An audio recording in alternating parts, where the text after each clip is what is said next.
অহংকারী দাম্ভিক লোককে পছন্দ করেন না।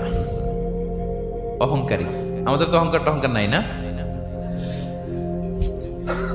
আছে অহংকার আছে? কিসের অহংকার বলেন? টাকার, আর ক্ষমতার, আর সৌন্দর্যের, আর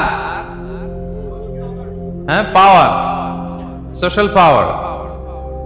এই যে অহংকার, অহংকারের খাঁচা থেকে মুক্ত রাখো আমাদেরকে তুমি প্রভু হয়ে, পড়েন আমিন। একটা ভয়ঙ্কর খাঁচা। আচ্ছা, অহংকার করার আমাদের আছে কি বলেন তো? কিছুই না। আল্লাহ বলে ওয়া খুলিকাল ইনসানু দাঈফা, তোমাদেরকে আমি দুর্বল করে তৈরি করছি।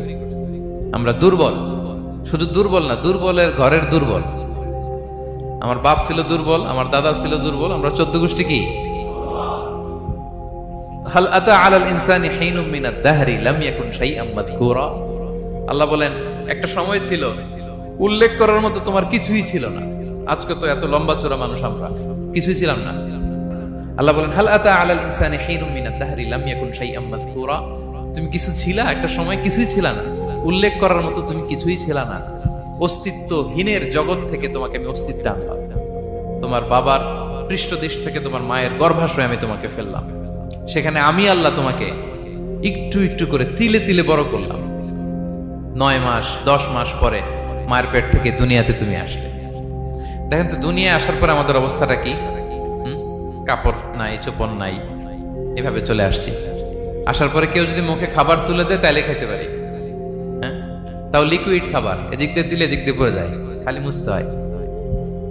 মেহমান একজন এসে আদর করে কোলে নিচে পেশাব করে দিছি ভরাইয়া, আছে না নাই? হয়েছে না, হয়েছে না? এরকম আদর করে একটা কোলে নিছেন, এখনই না ডায়াপার আসছে মিয়া। আজ থেকে 10 বছর আগে এগুলো ছিল নাকি? প্যাম্পাস ডায়াপার ছিল, এই কাঁথা টাতা নিয়ে কোলে নেওয়া লাগতো, তারপরে দিছে ওদিক দিয়ে, জামা টামা ভিজে শেষ। ইভেন রাসূল সাল্লাল্লাহু আলাইহি ওয়াসাল্লামের কোলেও এরকম বাচ্চারা পেশাব করে দিছে, এরকম হাদিস আছে। আদর করে মায়েরা বাবারা আসলেই তো তার বাচ্চাকে রাসূল সাল্লাল্লাহু আলাইহি ওয়াসাল্লাম কোলে দিতেন, পেশাব করে দিতেন। তো কার কোলে উঠছে এটাও জানি না, পেশাব করে ভরাই দিচ্ছে। পেশাব পায়খানা করে 6 লাভ। লিকুইড দিলে খেতে পারি, শক্ত কিছু খেতে পারি না। এই তো আমি, এই তো আমার ক্ষমতা। একজন যে বললেন ক্ষমতার অহংকার, এই তো ক্ষমতাটা তো এতটুকু। এরপরে যখন জোয়ান হয়েছে, এখন তো জোয়ান, এখানে একটা ভূমিকম্প হইলে কি অবস্থা হবে বলেন তো জোয়ানদের? হ্যাঁ, কাঁপতে কাঁপতে সব শেষ। একটা ভূমিকম্প, একটা তুফান হলে ওটার বিরুদ্ধে দাঁড়াতে পারি না। একটা তুফান, রাস্তায় টায়ার পাংচার হলে লাফ দিয়ে উঠি। ক্ষমতা আমার, আমার নাকি ক্ষমতার অহংকার। কি দুর্বল আমরা, হ্যাঁ? কুকুর আমাদেরকে কামড় দিলে আমরা কুকুরের কামড়ও দিতে পারি না, ঠিক কিনা?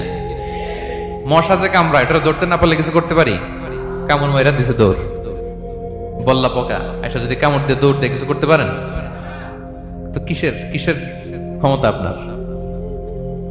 এরপর আবার যদি 70-80 বছর হায়াত পাই, আবার আগের মতো যেখানে বসি ওইখানেই ডাইরেক্ট, আছে না নাই?